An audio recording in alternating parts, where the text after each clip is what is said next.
Hi guys! Magandang umaga! Welcome back po dito sa Gandara SRU channel for showbiz update. Andito na naman nga po akong muli nagbabalik. Ang nagmamaganda ninyo kachismosang Kim Pao, wala na nga pong iba. Ang lokaret na si Gandara SRU upang magatid sa inyo ng latest update and fresh happenings patungkol kina Kim Chiu and Paolo Avellino.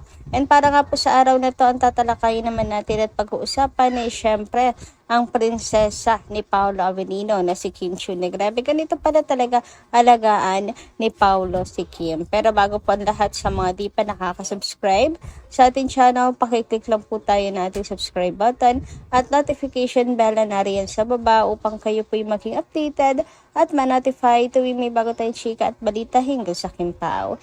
Basta mga balita po na may kinalaman kina Kim Chiu and Paolo Avellino, sagot na po natin yan. And next din po pala natin magpasalamat sa ilan natin mga subscribers na nakatutok sa atin pong daily update sa pamamagitan po ng pagbabasa ng kanilang komento. And darito nga ang first commenter natin for this morning. Shoutout po sa inyo at magandang umaga, Ma'am Norma Dayag. Sabi niya rito, Gandara, wala nang masabi si LJ kay Kimi kasi for the reason that Kimi loves also Aki as her son.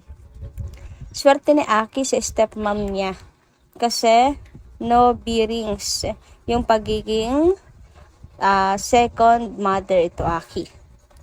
Hopefully, magkaroon naman ng kapatid si Aki sa tita Kim niya para mas masaya. Hoy, God bless you also.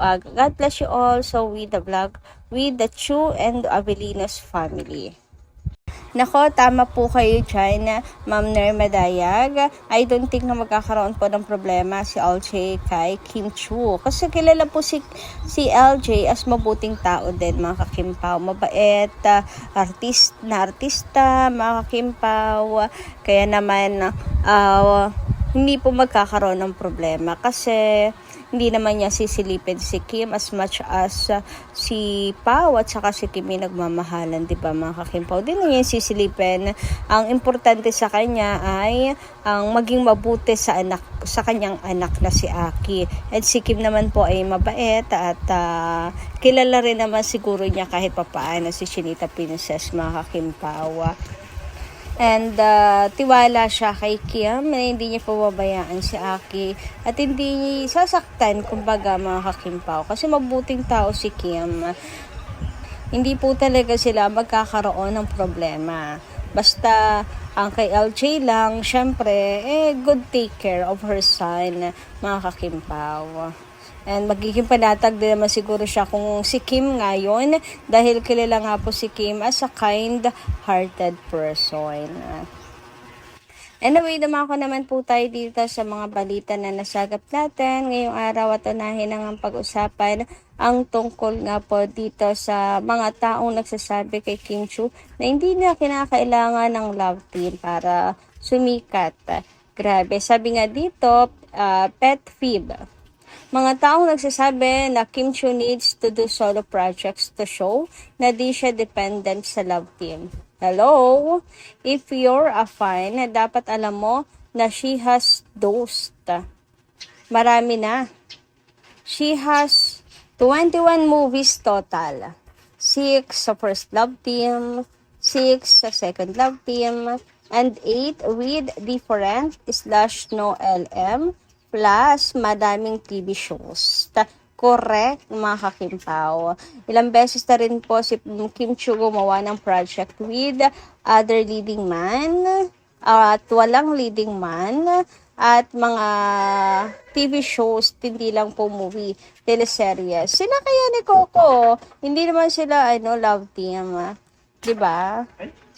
Kaya hindi po talaga mga ka-Kim Pao magets yung iba na para bang against sila sa Kim Pao ngayon. Na para bang wala pang nagagawa si Kim na successful projects nang siya lang. Na pinipilit na mag-solo projects si Kim. 'Di ba? Na para bang ang kasikatan ni Kim ay nakadepende lang sa love team or sa leading man niya. Hindi ha.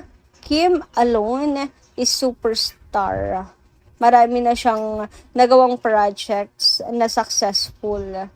Hindi niya kinakailangang matali sa love team para patunayan yung sarili niya. Nung nagsimula po, andin lang. Hindi naman sila love team ni Paolo. Hindi rin naman siya love team with JM.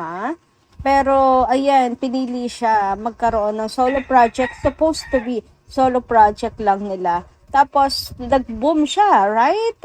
Kaya nga po, nagkaroon ng love team na Kim Pao. Kasi nag-boom yung dalawa.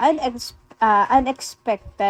Kaya wag nila sabihin na nakadepende si Kim sa love team. Kasi sa totoo lang, si Kim po ang pangarap na makapair ng mga artista. Naalala ko before, si Ken Chan, pangarap niyang makatrabaho si Kim kasi nga mahusay itong actress. So, siya yung pinapangarap talaga na makapartner mga Kim Pao. Nagkaroon lang ng problema to si Ken Chan may sariling problem lang. Pero okay din sana, since parehas silang Chinese, hindi naman siguro malilink mga kakipi, yung dalawa. Pero Kim Pao forever tayo. And ayun nga, kahit na nag-express siya na kagustuhan maka-partner si Kim, talagang si Lord ay mayroon pong paraan, 'di ba? At silang dalawa ni Paolo Avellino ang talagang ano po mga kakimpaw.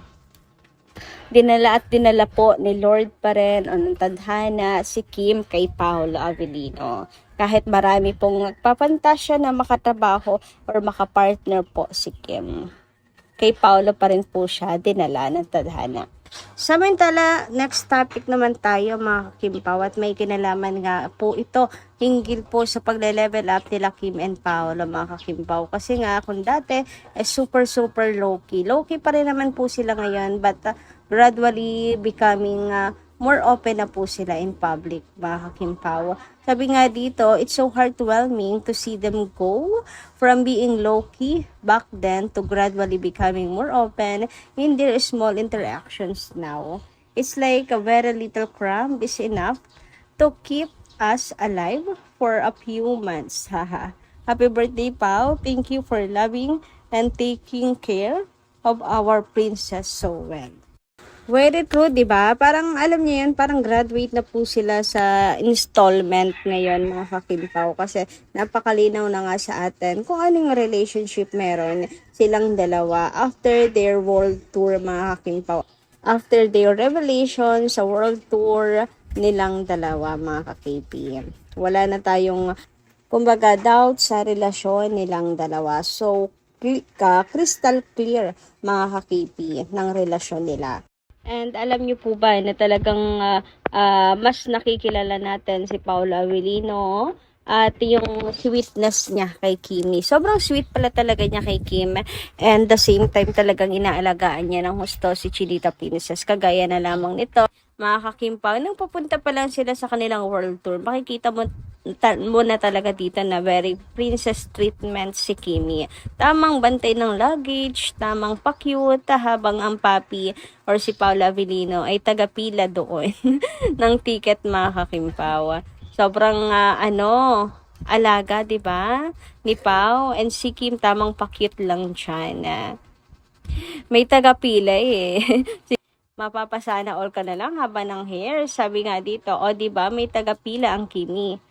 Siya waiting lang kay hubby niya at taga-bantay ng baggage. At picture lang. Good luck Kim Pao sa world tour. #couple goals.